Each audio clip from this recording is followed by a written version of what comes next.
ये एक ऐसी शादी की कहानी है जहां पति प्यार नहीं बल्कि हर रात एक खौफ बनकर टूटता है। एक लड़की जो हर दिन मरती है लेकिन आवाज नहीं उठाती, और एक लड़का जो उसे अपनी बीवी नहीं अपनी जागीर समझता है। लेकिन कहानी में ट्विस्ट तब आता है जब एक दिन वही लड़की अचानक गायब हो जाती है और पीछे छोड़ जाती है एक ऐसा राज जो किसी की भी रूह कांपते। नमस्कार दोस्तों, मैं अंकित कुमार इस वीडियो में 2026 में आई दोगली स्टोरी मूवी को एक्सप्लेन करने वाला हूं। कार्तिक और नेहा एक नवविवाहित जोड़ा है जिनकी शादी को अभी कुछ ही वक्त बीता है, लेकिन बाहर से सामान्य दिखने वाली इस शादी के पीछे का सच बेहद डरावना है।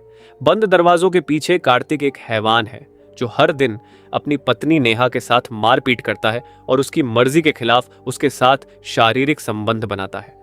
बेचारी नेहा खामोशी से यह सब अत्याचार सहती रहती है और अपना दर्द किसी से साझा नहीं करती। असल जिंदगी में नेहा एक स्कूल में पढ़ाती है जबकि कार्तिक एक कॉरपोरेट कंपनी में नौकरी करता है। कार्तिक का काम के प्रति रवैया बेहद खराब है। इसी वजह से एक दिन कंपनी की एचआर उसे नौकरी से निकालने की चेतावनी देती है। अपनी गलती सुधारने के बजाय कार्तिक एक घिनौनी चाल चलता है। वह एचआर को एक प्राइवेट वीडियो दिखाता है जिसमें वह और कंपनी का बॉस साथ है। कार्तिक धमकी देता है कि अगर उसे निकाला गया तो वह यह राज सबके सामने खोल देगा। ब्लैकमेल होकर एचआर को मजबूरन पीछे हटना पड़ता है। इस घटना के बाद कार्तिक अपने ऑफिस के दोस्तों के साथ एक बार में जश्न मनाने जाता है। वहां शराब के नशे और हंसी मजाक के दौरान उसका एक दोस्त कार्तिक की पत्नी नेहा को लेकर कुछ भद्दी बात कह देता है। यह सुनते ही कार्तिक के सिर पर खून सवार हो जाता है। वह गुस्से में एक कांच की बोतल तोड़कर उस दोस्त के सिर पर दे मारता है और उसे बुरी तरह पीटता है। बार में हुए इस हिंसक झगड़े के बाद कार्तिक गुस्से में भिन्न भिन्नाता हुआ घर लौटता है। घर की मेड दरवाजा खोलती है। कार्तिक अंदर आते ही चिल्लाकर नेहा को आवाज लगाता है। नेहा अपने किसी काम में व्यस्त होने के कारण उस पर ध्यान नहीं दे पाती। कार्तिक झल्लाकर उससे ऐशर्ते मांगता है लेकिन नेहा की तरफ से कोई जवाब नहीं आता। तब कार्तिक एक खौफनाक दांव चलता है और कहता है कि अगर तुम मुझे एस्ट्रे लाकर दोगी तो आज रात मैं तुम्हें अकेला सोने दूंगा। कार्तिक के पास न आने और अकेला सोने की बात सुनते ही नेहा तुरंत ऐशत्रे ढूंढने लगती है। उसकी यह बेताबी देखकर कार्तिक का अहंकार बुरी तरह आहत हो जाता है। उसका गुस्सा 7वें आसमान पर पहुंच जाता है। वह चीखता है कि जब उसने आवाज दी तब उसने नहीं सुनी, लेकिन उससे दूर रहने की बात पर वह तुरंत दौड़ पड़ी। वह दरिंदगी पर उतर आता है और नेहा को बेरहमी से पीटने लगता है। इसी हाथापाई के दौरान उसकी नजर नेहा के हाथ पर गुदे गौतम नाम के टैटू पर पड़ती है। यह देखकर कार्तिक का पागलपन और बढ़ जाता है और वह चीखते हुए पूछता है कि क्या वह आज भी गौतम से प्यार करती है। कार्तिक के जुल्मों से टूट चुकी नेहा के पास फर्श पर पड़े होकर आंसू बहाने के अलावा और कोई चारा नहीं था। अपनी इस नारकीय जिंदगी और दर्द के बीच वह बेबस होकर अपने बचपन की यादों में खो जाती है। असल में गौतम नेहा के बचपन का दोस्त था। दोनों पड़ोसी थे, साथ साथ स्कूल जाते और घंटों एक दूसरे के साथ खेलते थे। नेहा का बचपन बहुत दुखों भरा रहा था। जब वह बहुत छोटी थी तभी एक हादसे में उसके माता पिता का देहांत हो गया था। उसके बाद वह अपनी नानी के साये में पली बढ़ी, लेकिन किस्मत को शायद कुछ और ही मंजूर था। कुछ समय बाद नानी भी चल बसी। इस घटना ने मासूम नेहा को अंदर तक तोड़कर रख दिया। नानी के निधन के बाद रिश्तेदारों ने फैसला किया कि नेहा अब गांव छोड़कर अपने मामा के साथ शहर जाकर रहेगी। ये खबर सुनकर गौतम बेहद उदास हो गया। नेहा भी अपने इकलौते दोस्त गौतम को छोड़कर शहर नहीं जाना चाहती थी, लेकिन उन दोनों बच्चों के पास हालात के आगे झुकने के अलावा कोई विकल्प नहीं था। विदाई के वक्त गौतम ने नेहा से एक वादा किया कि जब मैं बड़ा हो जाऊंगा तो तुमसे मिलने शहर जरूर आऊंगा। नेहा शहर चली गई। वे दोनों अक्सर फोन पर बातें किया करते थे, लेकिन वक्त बीतता गया और गौतम अपना वादा पूरा करने आज तक कभी शहर नहीं आया। कहानी वापस वर्तमान में लौटती है। फर्श पर पड़ी नेहा अपने उसी बचपन के दोस्त गौतम की यादों में खोई हुई थी। अगले दिन कार्तिक का क्रूर बर्ताव फिर शुरू हो जाता है। वह जबरदस्ती नेहा को अपनी कार से कोचिंग सेंटर छोड़ने ले जाता है। रास्ते में वह नेहा से सवाल करता है कि क्या उसे कभी कार्तिक से प्यार नहीं हुआ। वह ताना मारते हुए कहता है कि जो गौतम तुम्हें हमेशा के लिए छोड़कर चला गया, आखिर तुम आज भी उस इंसान से प्यार कैसे कर सकती हो। नेहा इस सवाल पर खामोश रहती है। उसकी यह चुप्पी कार्तिक के अहंकार को फिर से ठेस पहुंचाती है और वह हैवानियत पर उतर आता है। वह कार में ही नेहा की मर्जी के खिलाफ उसके साथ जबरदस्ती करता है। अपनी हवस पूरी करने के बाद वह उसे कोचिंग सेंटर के बाहर उतार कर चला जाता है। नेहा असहनीय दर्द से कराह रही थी। वह लंगड़ाते हुए किसी तरह वॉशरूम की तरफ भागती है और वहां जाकर फूट फूट कर रोने लगती है। उसकी ऐसी दर्दनाक हालत देखकर उसकी दोस्त सौम्या घबरा जाती है और उसके पीछे पीछे वॉशरूम पहुंचती है। अंदर का नजारा देखकर सौम्या सन्न रह जाती है। नेहा के शरीर से खून बह रहा था। घबराकर सौम्या उससे पूछती है कि यह सब क्या है, तुम्हें क्या हुआ है? अब तक हर जुल्म खामोशी से सहने वाली नेहा का सब्र टूट जाता है। वह रोते हुए सौम्या को गले लगाती है और अपनी घुटन भरी जिंदगी का पूरा खौफनाक सच उसके सामने खोलकर रख देती है। वह गिड़गिड़ाते हुए सौम्या से विनती करती है कि मुझे कार्तिक से बचा लो, वरना वह एक दिन मुझे जान से मार डालेगा। सौम्या की आंखों में आंसू और दिल में गुस्सा था। वह तुरंत नेहा को अस्पताल ले जाती है, जहां उसका इलाज होता है। सौम्या नेहा को समझाती है कि यह जुल्म अब बर्दाश्त के बाहर है और उसे बिना देर किए पुलिस स्टेशन जाकर कार्तिक के खिलाफ शिकायत दर्ज करानी चाहिए। लेकिन नेहा बेबसी से इनकार कर देती है। वह रोते हुए एक कड़वा सच बताती है कि कार्तिक कोई अजनबी नहीं बल्कि उसके सगे मामा का बेटा है। उसकी शादी उसी घर में हुई है जिसने उसे बचपन में अनाथ होने के बाद पनाह दी थी। नेहा कहती है कि अगर कार्तिक जेल गया तो उसके मामा जीते जी टूट जाएंगे और वह अपने मामा को यह दुख नहीं दे सकती। अस्पताल से दवाइयां लेकर नेहा किसी तरह घर लौटती है, लेकिन वैसे ही कार्तिक को उसकी हालत पर जरा भी तरस नहीं आता। वह फिर से उसके करीब आने और जबरदस्ती करने की कोशिश करता है, लेकिन इस बार नेहा का सब्र जवाब दे जाता है। वह उसे खुद को छूने तक नहीं देती और खौफनाक इरादे के साथ चेतावनी देती है कि अगर आज तुमने मुझे हाथ भी लगाया तो मैं अपनी जान दे दूंगी। नेहा की यह बात सुनकर कार्तिक एक पल के लिए रुकता है, लेकिन उसके चेहरे पर कोई पछतावा नहीं था। वह एक शैतानी हंसी हंसता है और कमरे से बाहर निकल जाता है। अगले दिन जब सौम्या नेहा से इस उलझे हुए रिश्ते की पूरी सच्चाई पूछती है तो नेहा उसे अपने अतीत के काले पन्नों में ले जाती है। नेहा बताती है कि जब उसकी नानी मौत के करीब थी तो उन्होंने मरने से पहले नेहा के मामा से एक आखिरी वादा लिया था। उन्होंने कहा था कि वे नेहा को अपने साथ शहर ले जाएं, उसकी परवरिश करें और बड़ी होने पर उसकी शादी कार्तिक से करवा दें, ताकि अनाथ नेहा हमेशा अपने मामा की नजरों के सामने सुरक्षित रहे। मामा नेहा को अपने घर ले आए और उसी दिन उन्होंने नेहा की कार्तिक से पहचान कराते हुए कह दिया था कि बड़ी होकर दोनों की शादी होगी। यह सुनकर कार्तिक बहुत खुश हुआ था, लेकिन छोटी सी नेहा ने इस बात को गंभीरता से नहीं लिया। हालांकि वक्त के साथ कार्तिक की यह खुशी एक खतरनाक जुनून में बदल गई। जैसे जैसे नेहा बड़ी हुई, कार्तिक एक मनहूस साये की तरह उसके पीछे पड़ गया। वह बचपन से ही नेहा को अपनी पत्नी और अपनी जागीर मान चुका था। वह हर पल उस पर पैनी नजर रखता था। अगर गलती से भी कोई इंसान नेहा को छू लेता तो कार्तिक जानवरों की तरह उसकी बेरहमी से पिटाई कर देता था। कार्तिक का यह साइको और जुनूनी रूप देखकर नेहा अंदर ही अंदर खौफ में जीने लगी थी। उसे समझ नहीं आ रहा था कि वह इस अदृश्य कैद से कैसे बाहर निकले। इसी घुटन भरी जिंदगी और खौफ के साये के बीच नेहा के लिए एक ही सहारा था, उसका बचपन का दोस्त गौतम। दोनों अक्सर फोन पर घंटों बातें किया करते थे। दूरियों के बावजूद उनकी यह मासूम दोस्ती धीरे धीरे प्यार में बदलने लगी थी। लेकिन नेहा कार्तिक के खतरनाक मिजाज को जानती थी, इसलिए उसने गौतम और अपने इस प्यार के बारे में अपने मामा और कार्तिक को भनक तक नहीं लगने दी। एक दिन अचानक नेहा की जिंदगी में जैसे दोबारा बाहर आ जाती है, जब गौतम उसके सामने खड़ा होता है। इतने सालों बाद अपने बचपन के दोस्त को सामने देखकर नेहा की खुशी का कोई ठिकाना नहीं रहता।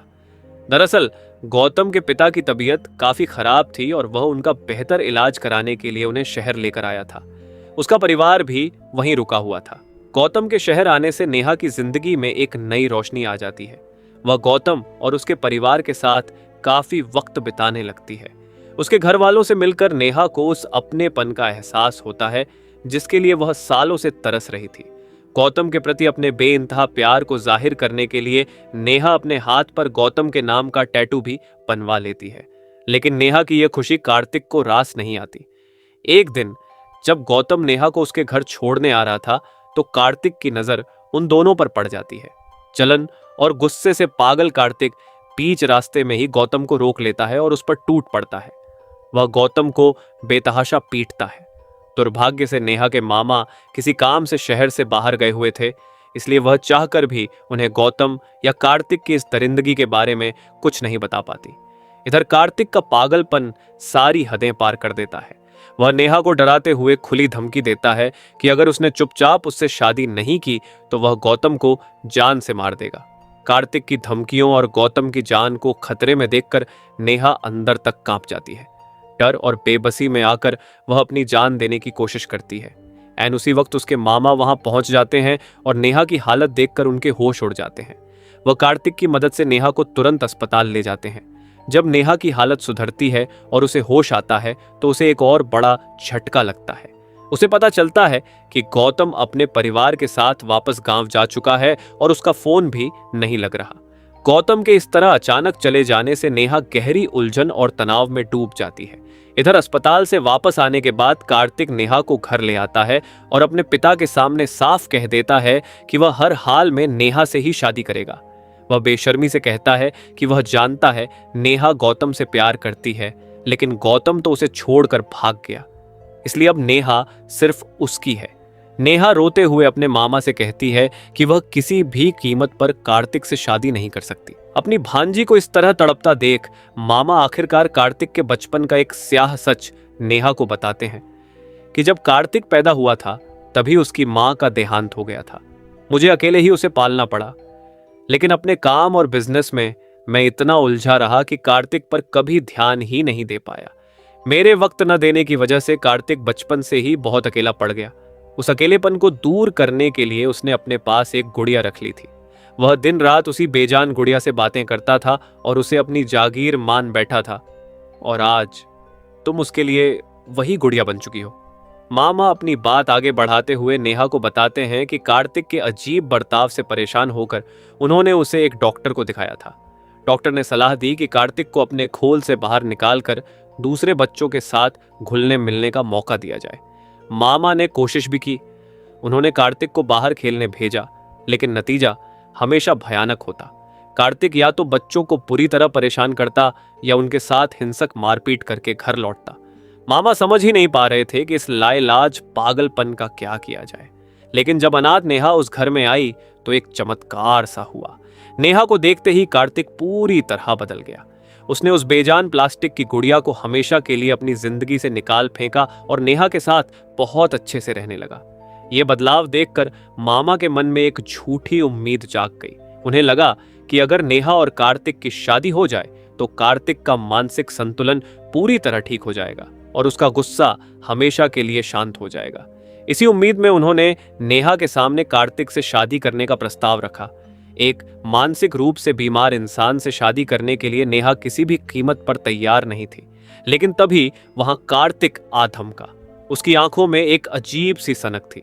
उसने अपने ही पिता के सामने चीखते हुए ऐलान किया कि अगर उसकी शादी नेहा से नहीं हुई तो या तो वह अपनी जान दे देगा या फिर उन्हें मार डालेगा।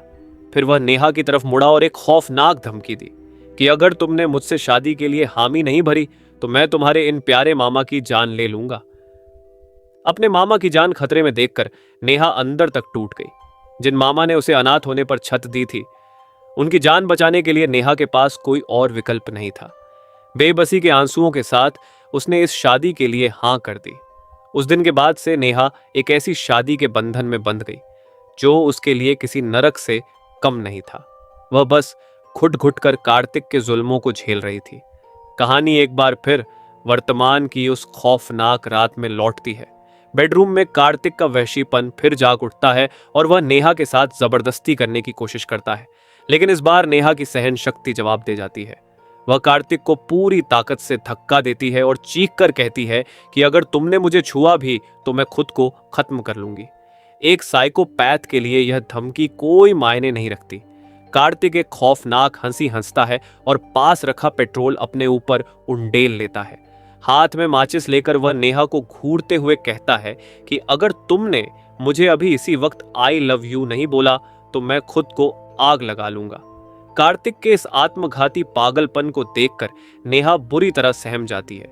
वह डर के मारे कांपते हुए किसी तरह आई लव यू बोल देती है। लेकिन उस वक्त उसके दिल के हर कोने में कार्तिक के लिए सिर्फ और सिर्फ नफरत सुलग रही थी। उसी रात जब कार्तिक बेफिक्र होकर गहरी नींद में सो जाता है, तब नेहा अपनी जिंदगी का सबसे बड़ा फैसला लेती है। वह दबे पांव बिना कोई आहट किए उस नरकनुमा घर से निकलती है और अंधेरे में गुम हो जाती है। अगली सुबह जब कार्तिक की नींद खुलती है तो पूरे घर में नेहा को न पाकर उसका पागलपन सारी हदें पार कर जाता है। वह पागलों की तरह नेहा का मोबाइल नंबर मिलाता है, लेकिन दूसरी तरफ से सिर्फ एक ही आवाज आती है, फोन स्विच ऑफ है। नेहा के इस तरह अचानक गायब हो जाने से कार्तिक का दिमागी संतुलन पूरी तरह डगमगा जाता है। वह पागलों की तरह शहर के कोने कोने में उसे ढूंढता है, लेकिन नेहा का कोई सुराग नहीं मिलता। हताशा और गुस्से में वह नेहा की दोस्त सौम्या के घर पहुंचता है और उसे जान से मारने की धमकी देता है। लेकिन सौम्या भी खौफजदा होकर यही कहती है कि उसे नेहा के बारे में कुछ भी नहीं पता। हर तरफ से खाली हाथ रहने के बाद कार्तिक खुद को शराब के नशे में डुबो लेता है। वह लड़खड़ाते कदमों से घर लौटता है। उस वक्त घर पर उनकी मेड दीप्ति मौजूद थी। भारी नशे और दिमागी विक्षिप्तता के कारण कार्तिक को दीप्ति के चेहरे में नेहा का अक्स नजर आने लगता है। इसी खौफनाक भ्रम में वह दीप्ति के साथ जबरदस्ती करने लगता है। शुरुआत में दीप्ति खुद को बचाने की पूरी कोशिश करती है, लेकिन कार्तिक की हैवानियत के आगे हार मानकर वह विरोध करना छोड़ देती है। लेकिन कार्तिक का वहशीपन यही नहीं रुकता। अगले दिन होश में आने पर वह उसी दीप्ति को बेरहमी से पीटने लगता है। कार्तिक समझ नहीं पा रहा था कि नेहा कहाँ गई और वह अपने इस पागलपन का क्या करे। इसी कुंठा में वह अकेले ही घर का सारा सामान तोड़ने फोड़ने लगता है। मलबे के बीच उसे अचानक अपनी वही पुरानी प्लास्टिक की गुड़िया मिलती है। ये वही गुड़िया थी जिससे नेहा के उसकी जिंदगी में आने से पहले वह अपने दिल की हर बात साझा किया करता था। अपनी पुरानी मानसिक बीमारी की गिरफ्त में आकर कार्तिक आज फिर उसी बेजान गुड़िया से बातें करने लगता है। तभी अचानक कमरे में नेहा आ खड़ी होती है। नेहा को अपने सामने जिंदा देखकर कार्तिक की खुशी का ठिकाना नहीं रहता, लेकिन नेहा के चेहरे पर कोई भाव नहीं था। वह कड़े लहजे में कार्तिक से कहती है कि उसे कोई फर्क नहीं पड़ता कि कार्तिक जिंदा रहे या मर जाए। वह उसके साथ एक पल भी नहीं रहना चाहती। जब कार्तिक को गुस्सा आने लगता है तो नेहा उसकी जलती हुई आग में घी डालते हुए कहती है कि मैं सिर्फ गौतम से प्यार करती हूं और हमेशा उसी से प्यार करती रहूंगी। गौतम का नाम सुनते ही कार्तिक के दिमाग की नसें फटने लगती हैं। उसका पागलपन सारी हदें पार कर जाता है और वह पास रखी कांच की एक भारी बोतल उठाकर पूरी ताकत से नेहा के सिर पर दे मारता है। नेहा लहूलुहान होकर वहीं फर्श पर गिर पड़ती है और अत्यधिक तनाव व नशे के कारण कार्तिक भी वहीं बेहोश हो जाता है। कार्तिक के घर से आ रही टूटने फूटने और चीखने की भयानक आवाजों को सुनकर पड़ोसी सहम जाते हैं और पुलिस को बुला लेते हैं। जब पुलिस दरवाजा तोड़कर अंदर आती है तो कार्तिक को होश आता है। वह बदहवास होकर पुलिस वालों से बार बार यही कहता है कि उसने नेहा को नहीं मारा। लेकिन सबसे हैरान करने वाली बात यह थी कि वहां फर्श पर नेहा थी ही नहीं। नेहा उस बंद कमरे से रहस्यमयी तरीके से गायब हो चुकी थी और कोई नहीं जानता था कि आखिर उसके साथ क्या हुआ। पुलिस कार्तिक को गिरफ्तार करके थाने ले आती है। पूछताछ के दौरान जब एक पुलिस ऑफिसर गुस्से में आकर कार्तिक के सामने नेहा की तस्वीर को फाड़ता है तो कार्तिक का साइको रूप फिर जाग उठता है। वह बुरी तरह पैनिक करने लगता है और लॉकअप में मौजूद सभी पुलिस वालों पर टूट पड़ता है। यहां तक कि वह इस केस की जांच कर रही पुलिस ऑफिसर प्रियंका पर भी जानलेवा हमला कर देता है। कार्तिक की इस हिंसक और पूरी तरह से विक्षिप्त हालत को देखते हुए कोर्ट उसे सजा सुनाने के बजाय पागल खाने भेजने का आदेश देती है। 6 महीने तक उस पागल खाने की सलाखों के पीछे रहने के बाद एक दिन ऑफिसर प्रियंका उससे मिलने आती है। प्रियंका को देखते ही कार्तिक उसकी तरफ पड़ता है। उसकी आंखों में आज भी वही पागलपन और बेबसी थी और उसके होठों पर सिर्फ एक ही रट थी कि मैंने नेहा को नहीं मारा। प्रियंका एक ऐसा सच उजागर करती है जो कार्तिक के पैरों तले जमीन खिसका देता है। वह कहती है कि कार्तिक ने नेहा को नहीं मारा था। नेहा पूरी तरह जिंदा है और इस वक्त गौतम के साथ अपनी नई जिंदगी खुशी खुशी बिता रही है। प्रियंका खुलासा करती है कि वह नेहा और गौतम बहुत अच्छे दोस्त हैं। उसे उनके प्यार के बारे में सब कुछ पता था, लेकिन अपनी पुलिस ट्रेनिंग के लिए उसे शहर से दूर जाना पड़ा था। जब वह ट्रेनिंग पूरी करके लौटी तो उसे पता चला कि नेहा की शादी कार्तिक से हो चुकी है। प्रियंका बताती है कि गौतम ने नेहा को धोखा नहीं दिया था। जब गौतम के पिता अस्पताल में भर्ती थे तो डॉक्टरों ने उन्हें बेहतर इलाज के लिए तुरंत मुंबई ले जाने की सलाह दी। जल्दबाजी में गौतम अपने परिवार को लेकर मुंबई चला गया था और इस अफरा तफरी में उसका नेहा से संपर्क पूरी तरह टूट गया था। जब गौतम मुंबई से लौटा और उसे नेहा की शादी का पता चला तो वह सीधा अस्पताल पहुंचा। उसी वक्त जब सौम्या ने नेहा को इलाज के लिए वहां ले गई थी। वह जानना चाहता था कि आखिर नेहा ने यह शादी क्यों की। वहां फूट फूट कर रोते हुए नेहा ने गौतम को कार्तिक की हैवानियत, मारपीट और जबरदस्ती की पूरी सच्चाई बता दी। नेहा का दर्द और उस पर हो रहे जुल्मों को जानने के बाद प्रियंका, सौम्या और गौतम ने मिलकर कार्तिक को उसके की सजा दिलाने की ठानी। उन्होंने एक फुल प्रूफ प्लान बनाया। इसी योजना के तहत प्रियंका ने नेहा से कहा था कि वह चुपचाप कार्तिक का घर छोड़कर चली जाए ताकि कार्तिक का पागलपन अपने चरम पर पहुंच जाए। प्लान ने बिल्कुल वैसा ही काम किया। जब कार्तिक पूरी तरह टूट चुका था तब नेहा अचानक फ्लैट पर वापस आई। उसे देखते ही कार्तिक अपने गुस्से पर काबू नहीं रख पाया। उसने नेहा के सिर पर बोतल मारी और खुद भी अत्यधिक तनाव के कारण बेहोश हो गया। नेहा के बेहोश होते ही योजना के अनुसार प्रियंका वहां पहुंच गई। उसने नेहा को तुरंत वहां से निकालकर सुरक्षित अस्पताल पहुंचा दिया और कार्तिक को एक हत्यारे के तौर पर पुलिस ने गिरफ्तार कर लिया। प्रियंका आगे बताती है कि ठीक एक हफ्ते पहले ही नेहा कोर्ट में जज के सामने पेश हुई थी। उसने कोर्ट रूम में कार्तिक द्वारा किए गए शारीरिक और मानसिक जुल्मों की पूरी दास्तान बयान की। सारे सबूतों और नेहा के बयान के आधार पर जज ने यह फैसला सुनाया कि कार्तिक एक खतरनाक मानसिक रोगी है और जब तक वह पूरी तरह ठीक नहीं हो जाता उसे इसी पागल खाने में कैद रखा जाएगा। इसके साथ ही कोर्ट ने नेहा को कार्तिक से तलाक भी दिला दिया। अब नेहा उस नरक से हमेशा के लिए आजाद हो चुकी है।